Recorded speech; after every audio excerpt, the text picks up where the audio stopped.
In the last video, we multiplied a vector by a scalar quantity and saw that a scalar multiplication can change the magnitude of a vector and can reverse its direction in the case of a negative scalar.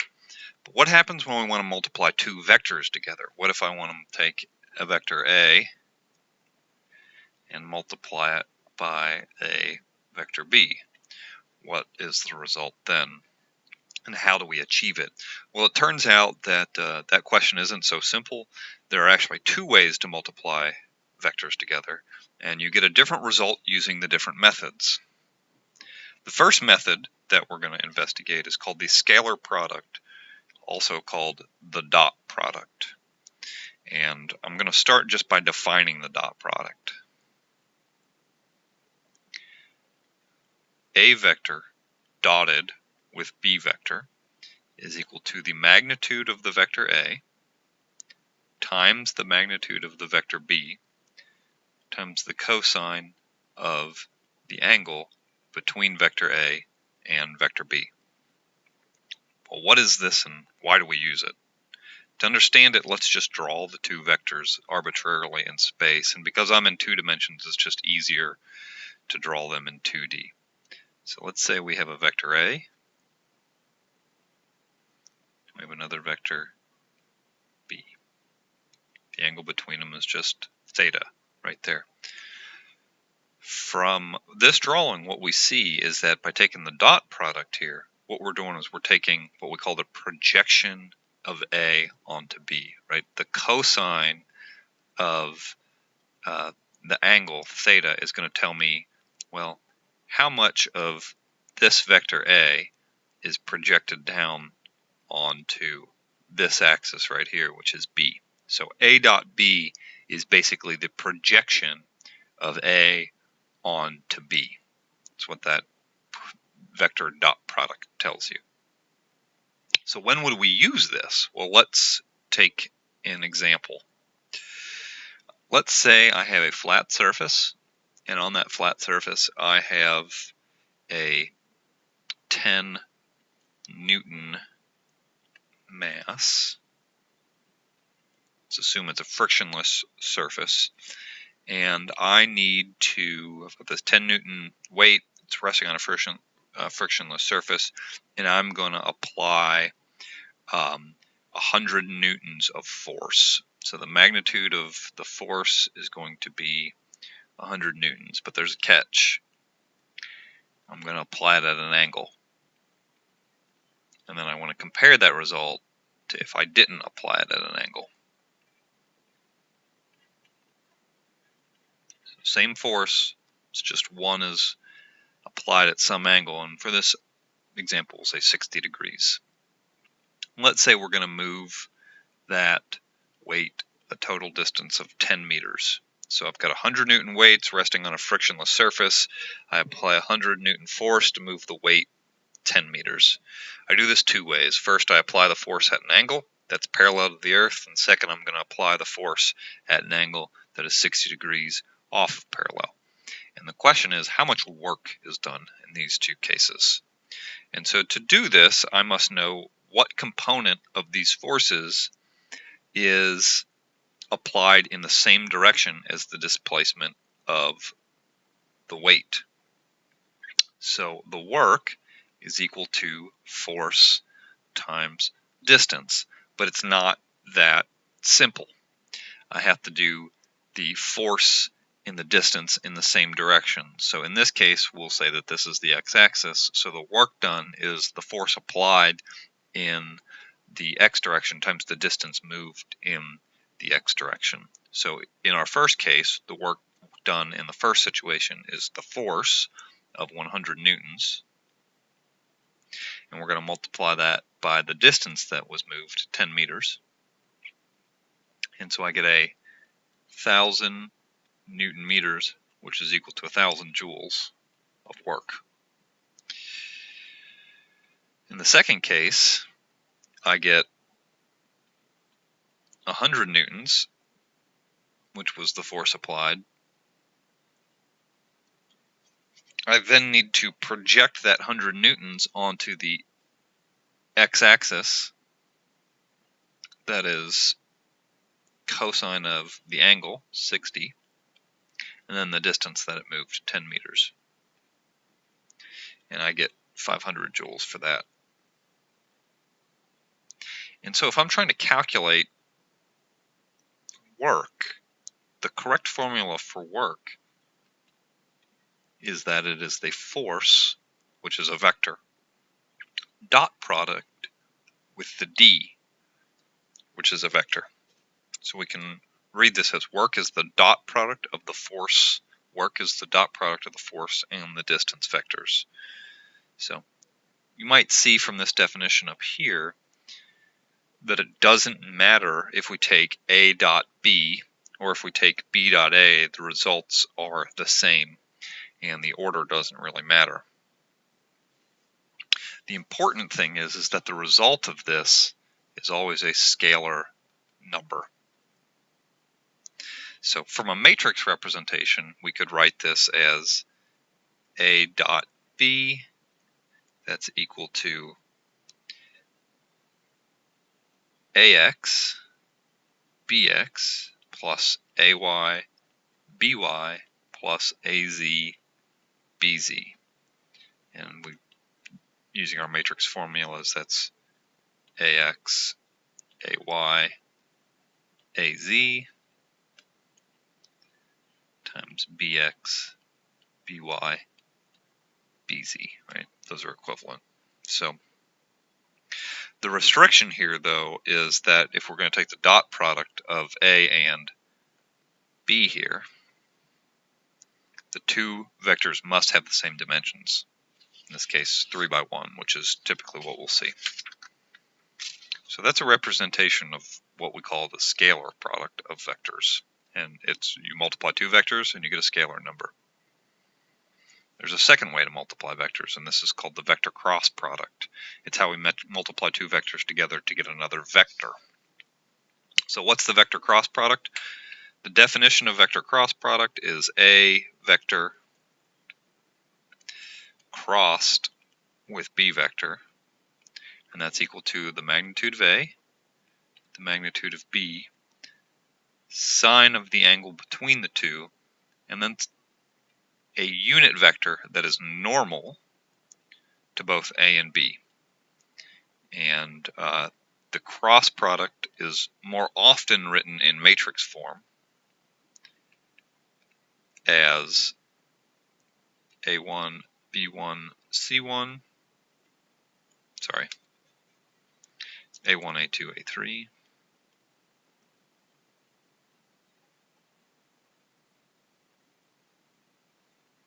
so that's the X component, the Y component, and the Z component, B1, B2, B3, and the result is going to be A2, B3 minus A3, B2, A3, B1 minus A1, B3, and A1, B2 minus A2, B1. Those are the magnitudes, and the directions are A hat X minus A hat Y, A hat Z.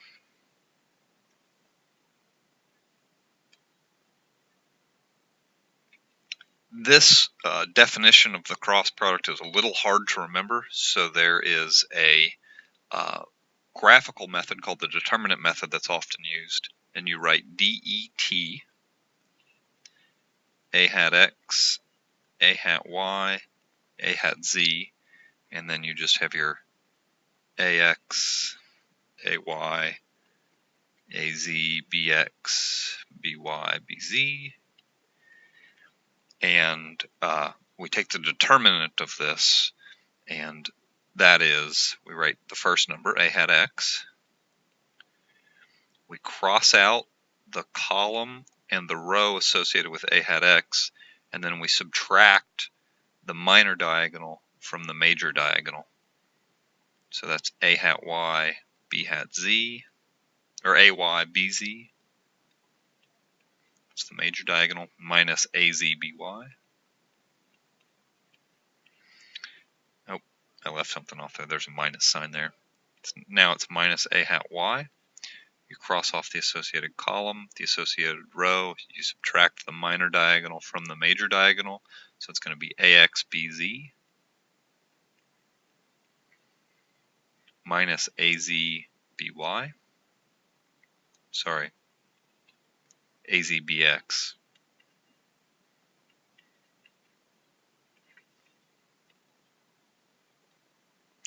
And then you add a hat z, you cross off its column in its row, and you subtract the minor diagonal from the major diagonal.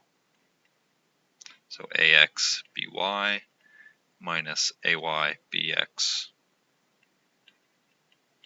which is the same thing I've written over here. So a little trick to be able to solve the vector cross product there. So that's kind of the mechanics of working the vector cross product, but why do we use it? It turns out that if I have two vectors a and b, the vector cross product gives me a vector c that is orthogonal to the two vectors. So by that I mean, let's say that I had a vector that was pointing purely in the x direction, and I had another vector that was pointing in purely in the y direction. By orthogonal, I mean that if this is vector A and this is vector B, the cross product A cross B is going to be a vector that points in a direction that is perpendicular to both A and B. It's orthogonal to A and B. It's normal to A and B. One astute observation might be, well, there's another vector that's normal to both of those, and it would have been that vector right there. And how do you know if it points up or points down? And that's just convention.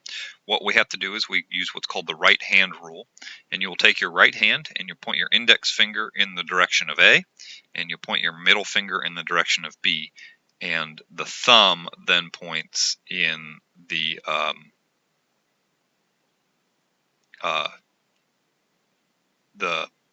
thumb points in the direction of A cross B. So take your fingers, point index finger in A, point your middle finger in the direction of B, and then your thumb will point in the direction of the resultant cross product. So when might we use the vector cross product? And I'm just going to do an example using the concept of torque.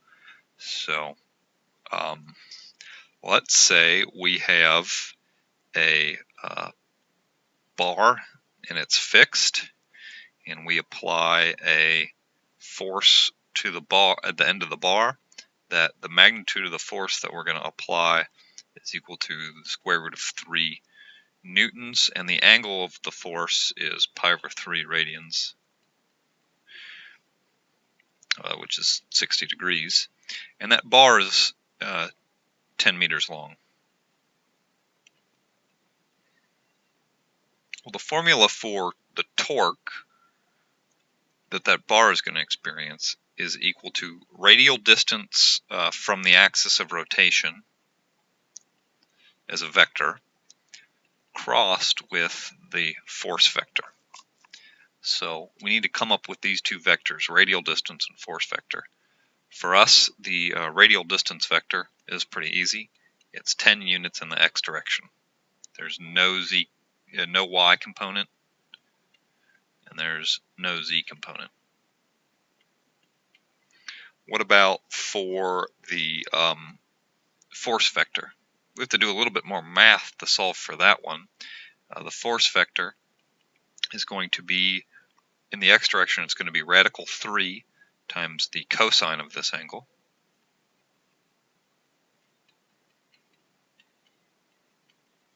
The force direction pointing in the y direction is going to be radical 3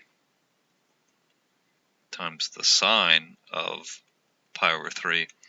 And there is no force direction coming out of the page in the z direction.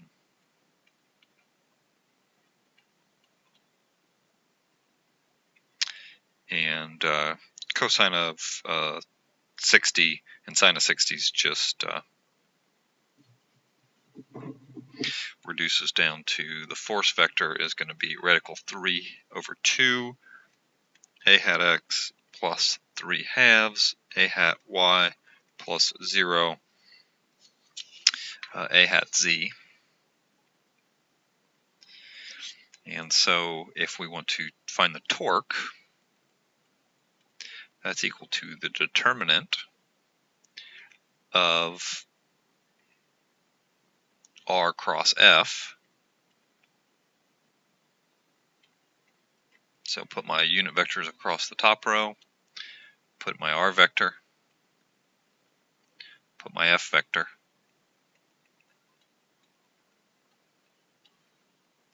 and if I take the determinant of that, it's going to be a hat x times 0 times 0 minus 0 times 3 halves. I subtract off a hat y times 10 times 0 minus 0 times 0. Then I add a hat z, which is 10 times 3 halves minus 0 times radical 3 over 2. And so we get a torque vector of 30 over 2 a hat z, which is 15 a hat z. So the torque, when I apply radical 3 newtons of torque at an angle of pi over 3, I'm going to get a torque of 15 coming out of the page, right? 15 Newton meters coming out of the page. So that's an example of the vector cross product.